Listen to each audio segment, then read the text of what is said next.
Relations meeting. And on our agenda, we have three items. In looking over these three items with the board's equalization assessor approved review process report, and then we have two items on there for hearing appeals. Seeing that both the hearing appeals have factual errors in there, I don't see any reason, unless there's an objection, I think we could probably approve all three of those. Is there any objection to that? No. Okay.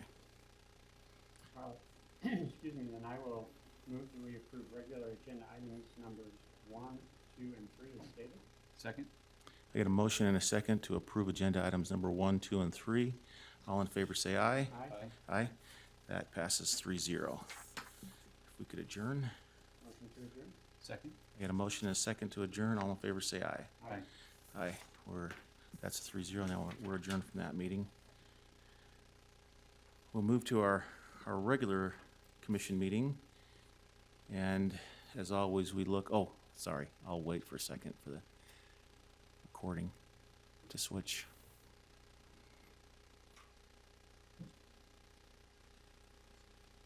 Okay, now we're welcome to our Board of County Commissioners meeting. And as always, we start with a prayer reading or thought and the Pledge of Allegiance. We look to the audience. Are there any who would like to participate with us on this December day? Yes. Which? The prayer? Okay. Anybody for a thought? I mean, for a leading us in the pledge? Oh, thank you.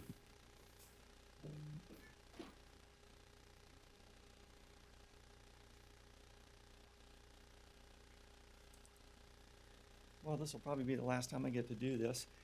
I'm offering this on behalf of Richard Nielsen, who only comes to this meeting to hear me offer this prayer every year. So my wife's family is Jewish. We celebrate Hanukkah in my house. And it's kind of an interesting holiday because Christmas is always when? December 25th. Yep. When is Hanukkah? Sometime in December. It changes every year. This year it starts on the 23rd. So for 8 nights, we light candles on the menorah in my house and recite this prayer. Baruch atah Adonai Eloheinu melech haolam, asher kiddushanu b'mitzvotav, vetzivanu lahadnik ner shel Hanukkah. Blessed art thou, O Lord our God, King of the universe, who has sanctified us by his commandments and commands us to kindle the lights of Hanukkah. There you have it. No quiz this year. How about that? Wow. Thank you.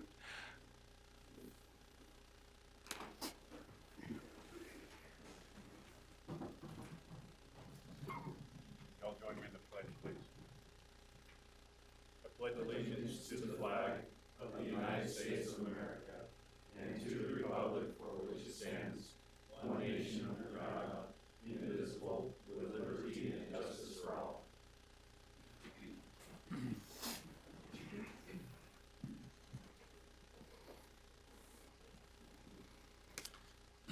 All right, Commissioner. All right, we're excited for our December Employee of the Month, and that will be Lieutenant Tom Hodgson from our Sheriff's Department. Lieutenant?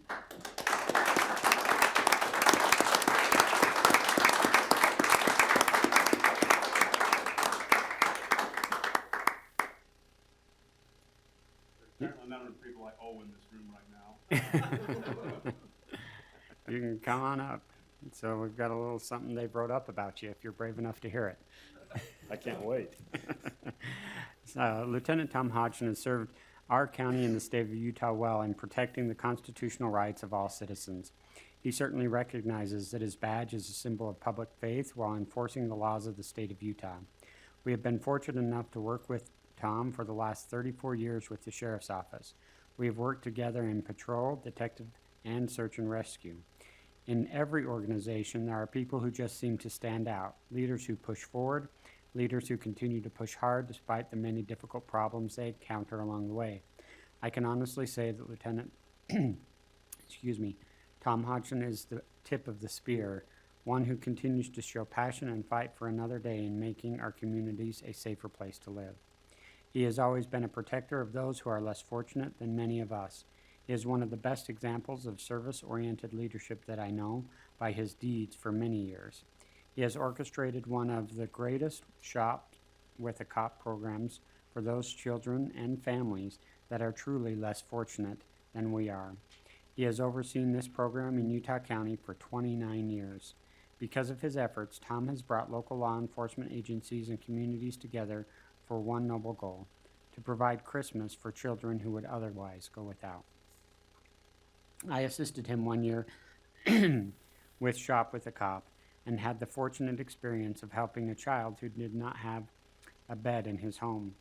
He was sleeping on the floor, but thanks to Lieutenant Hodgson, he not only received a bed to sleep in, but food for Christmas. Dennis Harris, over the 10 years, Tom has generously donated hundreds of hours of his own time to make the event successful year after year. While he would hesitate to own up to it, I know that he donated a significant amount of his own money during last year's event. Tom is also the reason that we receive many large donations from local businesses and entrepreneurs each year.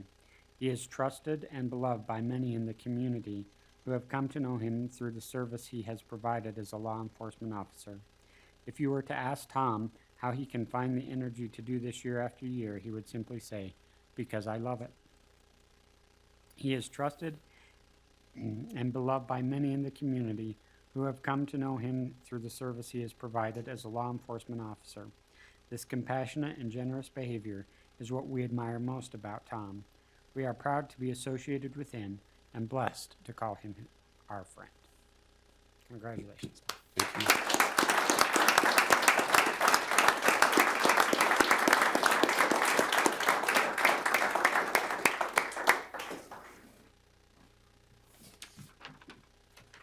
You're in trouble. Photo of you, commissioners?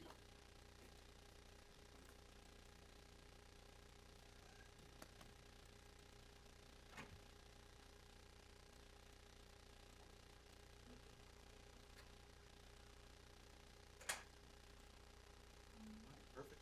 Congratulations. No, the only thing I'll say is that, well, I really appreciate this. There are probably a lot more deserving people than myself, but, I work with great people every day at the county, and I appreciate everyone, everything that they do, and, I'm grateful. But they'll probably be smoking in the sheriff's office this afternoon.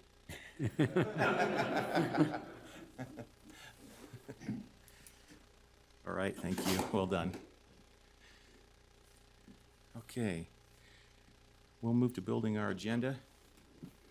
We'll place everything on consent to either be ratified, approved, declared, or however it's stated. Then we'll pull things off as needed to discuss. Number one doesn't have a document attached to it, so I wonder if we could continue that for 1 week. And then number 5, I couldn't get the document to upload. I don't know if, I tried it on both my desktop. I wonder if we could continue that for a week as well.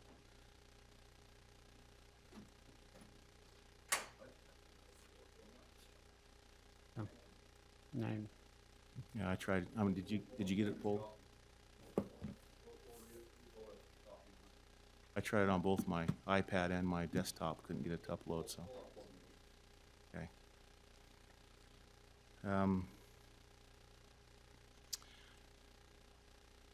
Anthony's here. If we could hold on regular agenda number 3, just for a few clarification. Any others? So Anthony, number 3, this one is to approve and authorize the signing of a representation agreement for the attorney services for Soldier Summit. Correct. Thank you, Commissioner. As you stated, this is an agreement so that as the county attorney's office provides services to Soldier Summit Special Service District, they reimburse the county for those expenses. There was a discussion between Commissioner Lee and myself about making some changes to it. Some of the proposed changes were removing on Schedule A the list of each paralegal or legal assistant and just having a generic category with a flat rate for each paralegal. Says paralegals would be $32.26, legal assistants would be billed out at $37.09. And then a provision in paragraph 4 would say that if there's personnel changes to Section A, that we can provide those. Besides those changes, one other recommendation that was not discussed, but I was just looking at it, it might be to have this be effective January 1st of 2020 going forward. That way the Special Service District has an opportunity to see this newer version with those changes, if that's what the commission approves. Makes sense. And part of the reason for the legal assistant one was there was 2 names on there that are not In our even office there anymore, right? Yeah. No, that makes sense. Yeah. Both that change and the flexibility of being able to swap it out. We don't need to have to update this agreement every time. Oh my goodness. Personal change, yeah. Right. So, with that, does, if that's what the board would like, I can make those changes. I'm good with I would that. move that we approve regular agenda item number 3 with the noted changes. Second? I got a motion and a second to approve the agenda item number, regular agenda item number 3 with noted changes. All in favor, say aye. Aye. Aye. That passes 3-0. Great, thank you. Okay. We'll move to our, setting our closed meetings. I only have 5 and 8 that were requested. Did we need another one, Richard, for any of the others? Okay. So we can strike number 6 and 7. Okay, motion to strike regular agenda items number 6 and 7. Second. And a motion and a second to strike agenda item number 6 and 7. All in favor, say aye. Aye. Aye. That passes 3-0. Motions for 5 and 8. I'll move that we approve and set a date, time, and location for closed meetings as described in regular agenda items number 5 and 8 for today's date at this location following the completion of our regular business. Second. I got a motion and a second to approve and set a date, time, location as stated in number 5 and 8 on our agenda. All in favor, say aye. Aye. Aye. That passes 3-0. We have no work session items. Any public comment?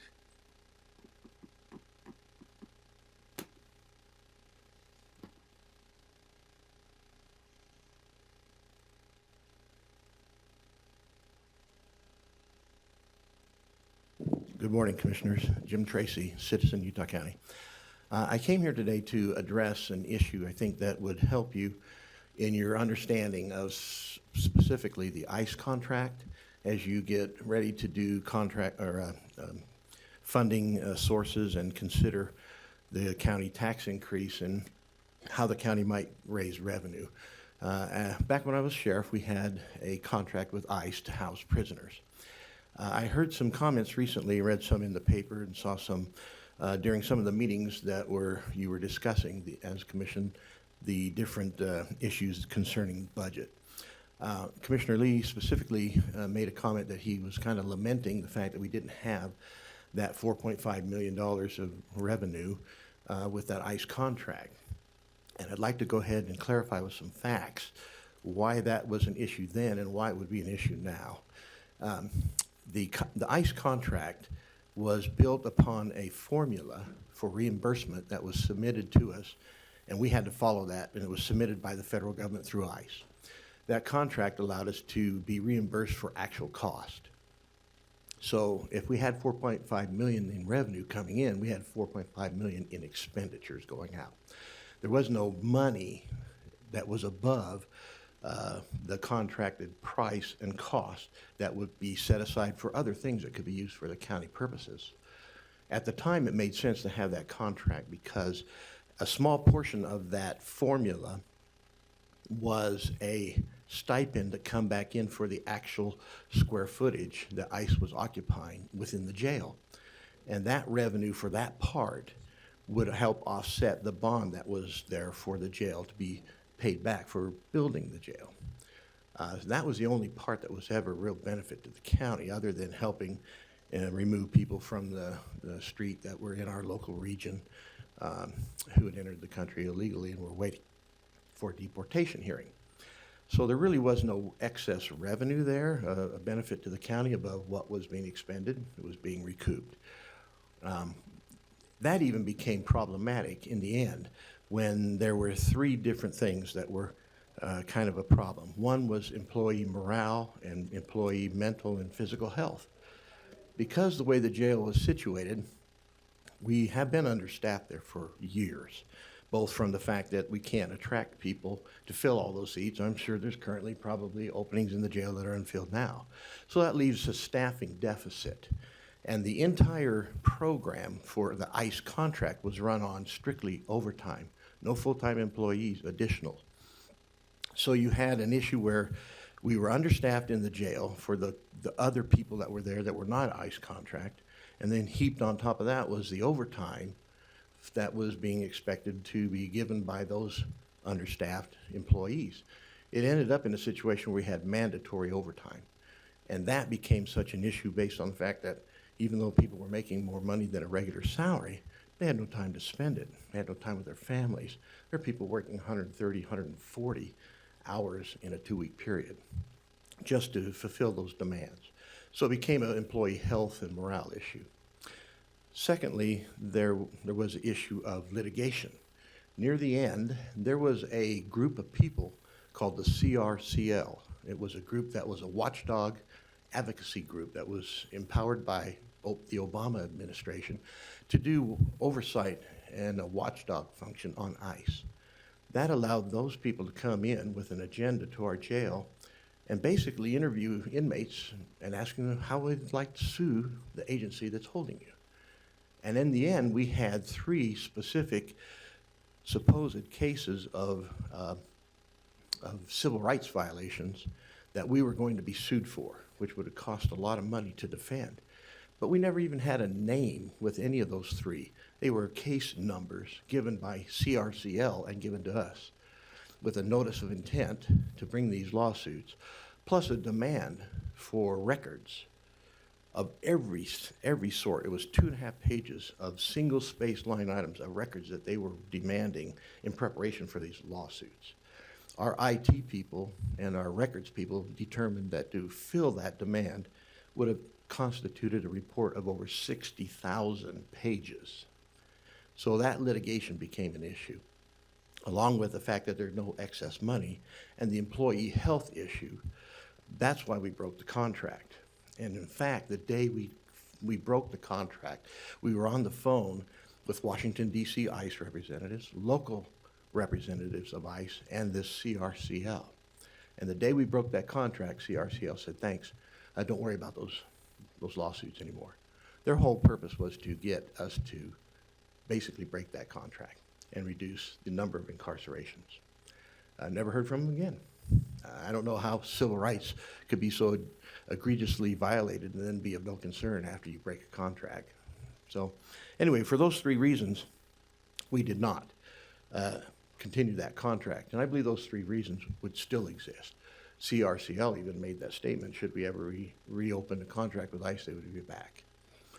The last thing was an issue of, there was a statement by you, Commissioner Lee, about some $2.43 million that was unaccounted for, couldn't be found, or was in question, that came to the county or the sheriff's office supposedly at the breaking and the end of the contract with ICE. There never was any money awarded as a bonus or as a stipend to break that contract. Nothing was given to the county, and specifically to the county sheriff's office. So I'm not sure what that money is that you're referring to. There may have been monies that came in after we ended the contract, which would have been billings in the rear for services already rendered as we closed out the books on how many people we were holding for incarceration. But at any rate, I know, Commissioner, you asked that we needed to get that money back from the sheriff's office. There was no money, and there never has been any money. No money comes to the sheriff's office. In all those contracts, for any revenue, including ICE, the billings went out to the county auditor and to ICE, and then it was electronically funded back to the county through e-transfers of to the county attorney's office or county auditor's office, not to the sheriff's office. Sheriff's office, in fact, has no independent bank accounts or places to put money. So I'm not sure what that money was that you were referring to. But in all cases, monies that are generated by any kind of revenue activity for the sheriff's office goes back into the county general fund or some line item place that the county auditor's office puts it.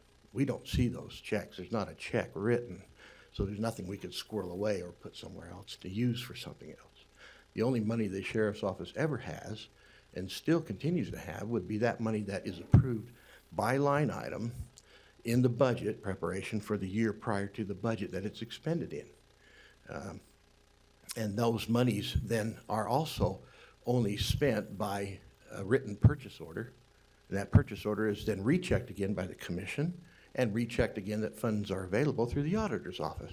So there is no money floating around out there that is not accounted for from the sheriff's office in any way, shape, or form. The only independent money that ever comes into the sheriff's office is bail money that goes to the state court. And that's audited and checked by the state court themselves. We either produce a body or we produce the bail because the body left because they paid bail. And then there's the inmate fund where people come in with money in their pockets off the street. We book it into the jail, and then when they leave, we give it back to them. So other than that, there is no other money. So I'm here to answer any questions that you might have about those funds.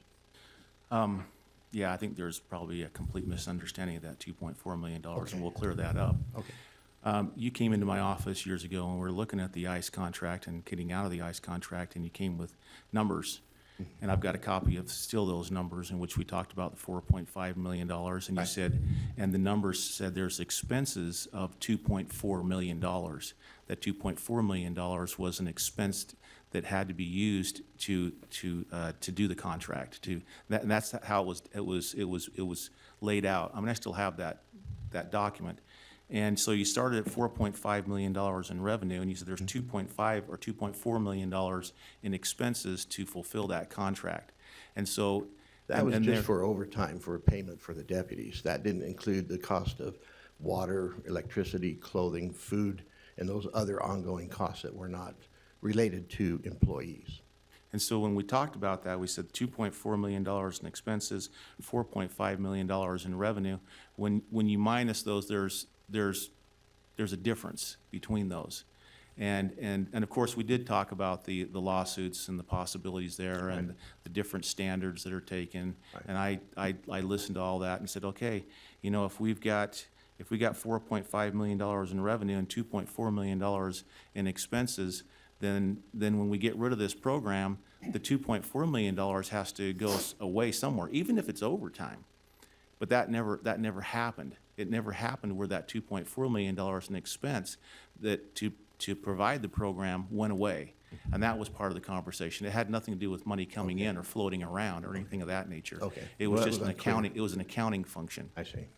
Okay, and again, after the ICE contract went away, I shortly after that retired, so I'm not sure what happened in the Yeah. future, but I know that part of the issue has always been that there's been a underfunding of staff at the staffing level, approved level, for the jail, and that there are increased expenses that could have been possibly done in conjunction with trying to make up for some of those deficits, but And I can't answer that. Yeah, and I was just solely going off the numbers you gave me. Sure.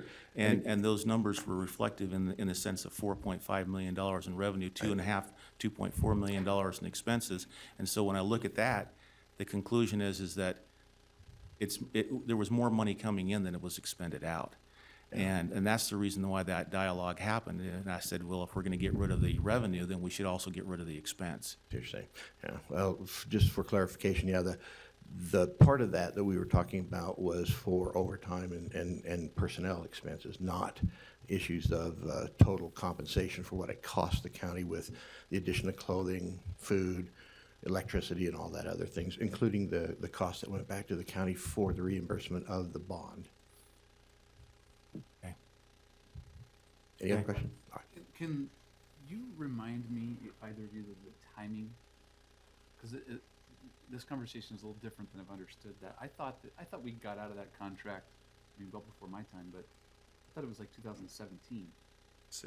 Or 16. 16, wasn't it? Yeah, I think it was 17. I could be wrong, but So I- there was still a couple of year, there was still a year or two. Year. After, you know, after that was terminated Yes. under your. that's term of correct. care. Yes. Oh, yeah, yeah. Yeah, there was at least a year, I believe. Right. If 'Cause not. that is the, look, I've had a chance to look into this a little bit, but Mhm. it's always been a hard issue for me because, that issue had already come and gone by the time Sheriff Smith came in. Sure. So- That's true. He and had so- nothing to do with that.